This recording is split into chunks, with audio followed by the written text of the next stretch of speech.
प्यारे बच्चों नमस्कार, स्वागत आप सभी का आपके अपने YouTube चैनल में। अगर आप कक्षा 10th के छात्र हैं और बोर्ड एग्जाम 2025 की आप तैयारी कर रहे हैं तो ये वीडियो आप सभी बच्चों के लिए स्पेशल है। तो वीडियो को आपको कंप्लीट देखना है और इस वीडियो में मैं आपको कक्षा 10 सामाजिक विज्ञान सोशल साइंस की जो बुक है आपके जियोग्राफी यानी भूगोल वाली जो बुक है, इस बुक के सभी वेरी इंपॉर्टेंट क्वेश्चंस जो आपके पेपर में छपने वाले हैं वो सभी क्वेश्चंस विद सॉल्यूशन में आपको इस वीडियो के अंदर बताने वाला हूं। तो वीडियो को आपको पूरा देखना है। और जिन बच्चों ने अभी तक कमेंट बॉक्स में जय माता दी नहीं लिखा है तो सभी बच्चे एक बार जय माता दी जरूर लिखें। माता रानी के आशीर्वाद से बोर्ड परीक्षा 2025 में इस बार एसएसटी के पेपर में सभी बच्चों के फुल मार्क्स हैं वो देखने को मिलेंगे। तो वीडियो को आपको कंप्लीट देखना है। और जियोग्राफी भूगोल वाली जो बुक है वो आपके टोटल 20 मार्क्स की है, यानी 20 मार्क्स के क्वेश्चन हैं वो आपके इस बुक से आने वाले हैं। तो सभी क्वेश्चंस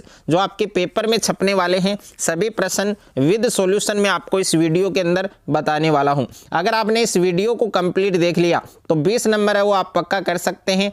और इसके अलावा मैंने कक्षा 10 सामाजिक विज्ञान की जो इतिहास वाली बुक है, जो हिस्ट्री वाली बुक है, उस बुक के वेरी इंपॉर्टेंट क्वेश्चंस हैं वो ऑलरेडी मैं अपलोड कर चुका हूं। अगर अभी तक आपने उस वीडियो को नहीं देखा है तो उस वीडियो का जो लिंक है वो आपको डिस्क्रिप्शन में मिल जाएगा। तो सबसे पहले आप देख सकते हैं तो नंबर फर्स्ट है वो आप देख सकते हैं कि रियो डी जेनेरो पृथ्वी सम्मेलन है उसका आयोजन कब हुआ था।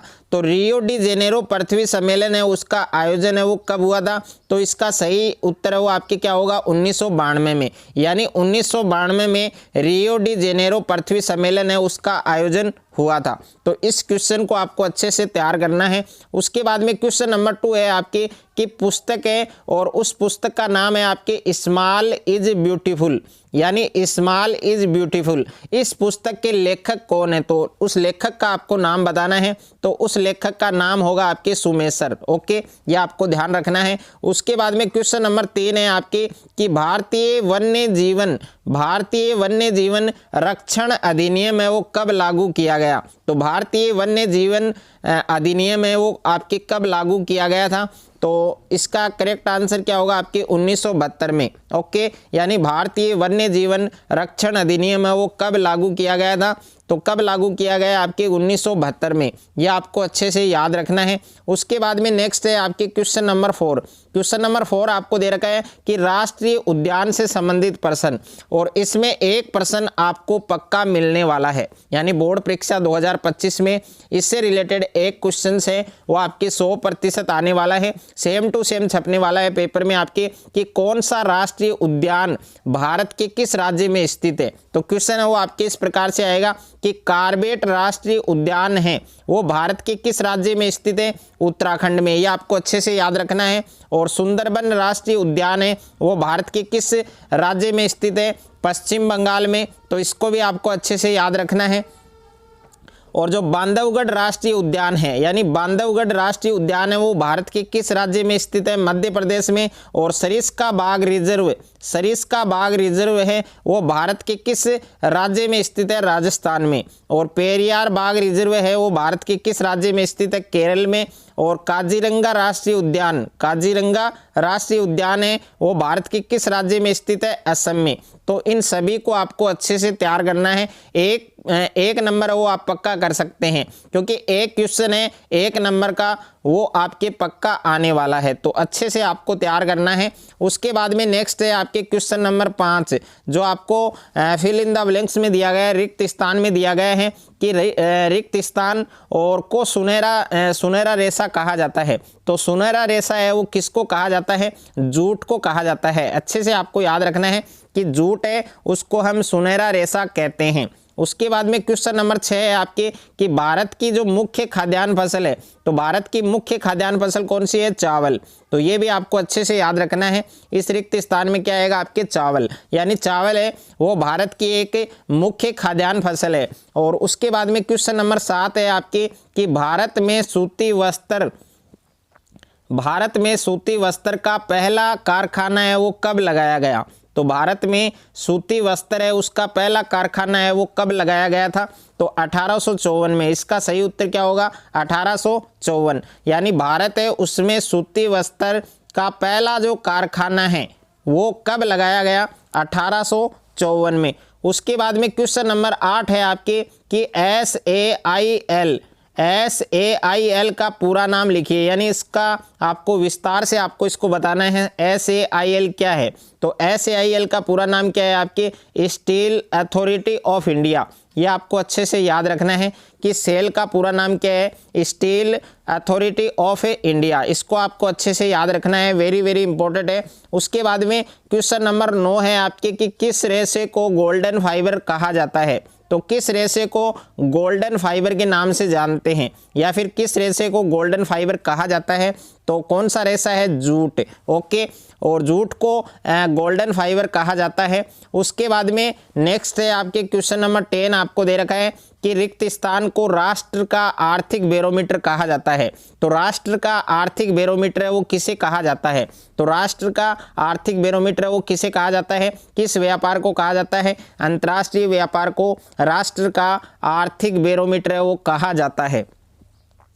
प्रश्न संख्या 11 है आपके कि सीमा सड़क संगठन है उसका गठन कब किया गया। तो सीमा सड़क संगठन है उसका गठन है वो कब किया गया था, तो सीमा सड़क संगठन का गठन है वो 1960 में किया गया था। इस बात को आपको अच्छे से याद रखना है, वेरी वेरी इंपॉर्टेंट है, आपके सीधा आपके पेपर में छिपेगा। सीमा सड़क संगठन है उसका गठन कब किया गया, 1960 में। उसके बाद में क्वेश्चन नंबर 12 है आपके लघुतरात्मक प्रश्न में पूछा जाएगा आपके कि काली मृदा की कोई 2 विशेषताएं बताइए। तो काली मृदा है उसकी कोई 2 विशेषताएं हैं वो आपको बतानी है। और क्वेश्चन नंबर 13 है आपके कि मरुस्थलीय मृदा, यानी जो मरुस्थलीय मृदा है उसकी आपको कोई 2 विशेषताएं बतानी है। तो यहाँ पर या तो आपको काली मृदा की विशेषताएं पूछी जाएगी या आपको मरुस्थलीय मृदा की विशेषता पूछी जाएगी। दोनों में से एक क्वेश्चन है वो आपके 100% पेपर में छपने वाला है, तो अच्छे से आपको तैयार करना है। और क्वेश्चन नंबर 14 है आपके कि अंतर्राष्ट्रीय संसाधनों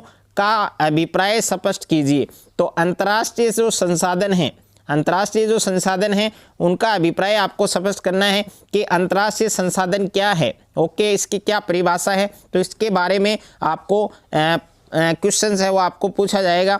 उसके बाद में क्वेश्चन नंबर 15 है आपके कि निम्न में अंतर स्पष्ट कीजिए। इसमें आपको डिफरेंस बताना है, अंतर आपको बताना है, जिसमें पहला है आपके जैव तथा अजैव संसाधन, यानी जैव और अजैव संसाधन है उनमें क्या अंतर है। और दूसरा है कि खादर और बागर में क्या अंतर है। तो खादर और बागर है वो परीक्षा की दृष्टि से बहुत ही इंपॉर्टेंट है, काफ़ी बार बोर्ड की परीक्षा में ये क्वेश्चन आपके पूछा जा चुका है।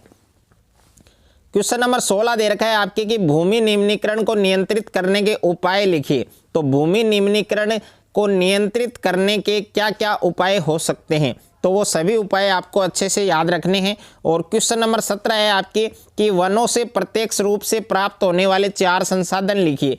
तो वनों से प्रत्यक्ष रूप से कौन कौन से संसाधन है वो हम प्राप्त करते हैं, तो जिसमें फर्स्ट है आपकी लकड़ी, दूसरा है आपके रबड़, और तीसरा है ईंधन, और 4 नंबर है चारा। यानी ये 4 संसाधन है जो वनों से हमें प्रत्यक्ष रूप से प्राप्त होते हैं, जिसमें लकड़ी है, रबड़ है, ईंधन है और चारा है। उसके बाद में नेक्स्ट है आपके क्वेश्चन नंबर 8 जो आपके दीर्घ उत्तरीय प्रश्न में पूछा जाएगा, जल दुर्लभता क्या है, यानी जल दुर्लभता क्या है इसको आपको परिभाषित करना है और इसके कारण स्पष्ट कीजिए। तो जल दुर्लभता के सभी कारण हैं वो आपको इसमें लिखने हैं। क्वेश्चन नंबर 19 है आपके चावल की खेती के लिए आवश्यक भौगोलिक जो परिस्थितियां हैं उन परिस्थितियों का आपको वर्णन करना है। यानी चावल की खेती के लिए जो आवश्यक भौगोलिक जो परिस्थितियां हैं उन सभी परिस्थितियों को आपको वर्णन करना है। और प्रश्न संख्या 20 है आपके कि गेहूं की खेती के लिए आवश्यक भौगोलिक परिस्थितियों का वर्णन कीजिए। तो देखिए, एक तो चावल और एक गेहूं दोनों से रिलेटेड एक क्वेश्चन आपके पक्का आने वाला है, यानी पेपर में एक क्वेश्चन इन दोनों में से छपने वाला है, या तो चावल या फिर गेहूं। यानी चावल की खेती के लिए आवश्यक जो भौगोलिक जो परिस्थितियां हैं उनका वर्णन, या फिर गेहूं की खेती के लिए आवश्यक भौगोलिक जो परिस्थितियां हैं उनका वर्णन, दोनों में से एक क्वेश्चन आपके कन्फर्म पूछा जाएगा। क्वेश्चन नंबर 21 है आपके कि विनिर्माण क्या है, यानी विनिर्माण की जो परिभाषा है वो आपको यही याद करनी है जो मैं आपको लिखवा रहा हूँ यहाँ पर, साथ साथ में आपको इनको नोट कर लेना है इन क्वेश्चंस को। तो यहाँ पर देखिए सबसे पहले आपको विनिर्माण अलग पेन से, यहाँ पर देखिए ब्लैक पेन आप यूज कर सकते हैं बोर्ड की कॉपी में। तो विनिर्माण है ये आपको सबसे पहले हेडिंग डालना है और ब्लैक पेन से लिखना है और उसके आगे इसकी परिभाषा लिखनी है कि कच्चे माल को मूल्यवान उत्पाद में परिवर्तित कर यानी बदल कर अधिक मात्रा में वस्तुओं के उत्पादन को विनिर्माण कहा जाता है। यानी कच्चे माल को मूल्यवान उत्पाद में परिवर्तित कर अधिक मात्रा में वस्तुओं के उत्पादन को क्या कहा जाता है, विनिर्माण कहा जाता है। उसके बाद में क्वेश्चन नंबर 22 आपको दे रखा है कि पटसन व पटसन निर्मित सामान का सबसे बड़ा उत्पादक देश कौन सा है। तो पटसन और पटसन निर्मित सामान है उसका सबसे बड़ा उत्पादक देश आपको पूछा है, तो सबसे बड़ा उत्पादक देश कौन सा है, भारत है। और क्वेश्चन नंबर 23 है कि कांडला जिसका दूसरा नाम है दीनदयाल, यानी कांडला पतन या दीनदयाल पतन कौन से राज्य में स्थित है। तो कांडला पतन है उसका दूसरा नाम है प्यारे बच्चों दीनदयाल। ओके, ये आपको अच्छे से याद रखना है, कंफ्यूज नहीं होना है, क्योंकि कांडला पतन की जगह एग्जाम में आपकी दीनदयाल आ सकता है। तो कांडला पतन है वो दीनदयाल का दूसरा नाम है। ओके, तो कांडला पतन या दीनदयाल पतन है वो कौन से स्टेट में स्थित है, कौन से राज्य में स्थित है, तो उस राज्य का नाम है आपके गुजरात राज्य। ओके, तो टोटल 23 क्वेश्चन मैंने आपको इस वीडियो के अंदर आपको बताए हैं। तो जियोग्राफी के 23 क्वेश्चन आपको अच्छे से तैयार करने हैं। अगर आपने इस वीडियो को कंप्लीट देख लिया और ये पूरे क्वेश्चंस आपने अच्छे से तैयार कर लिए तो जियोग्राफी के जो 20 मार्क्स हैं वो आप पक्के कर सकते हैं एसएसटी पेपर में। और अगर आपको ये वीडियो अच्छा लगे तो वीडियो को आप ज़्यादा से ज़्यादा शेयर करें, ज़्यादा से ज़्यादा वीडियो को लाइक करें, और चैनल पर आप नए हैं तो चैनल को आप सब्सक्राइब कर लीजिए और साथ में नोटिफिकेशन बेल को प्रेस कर लीजिए।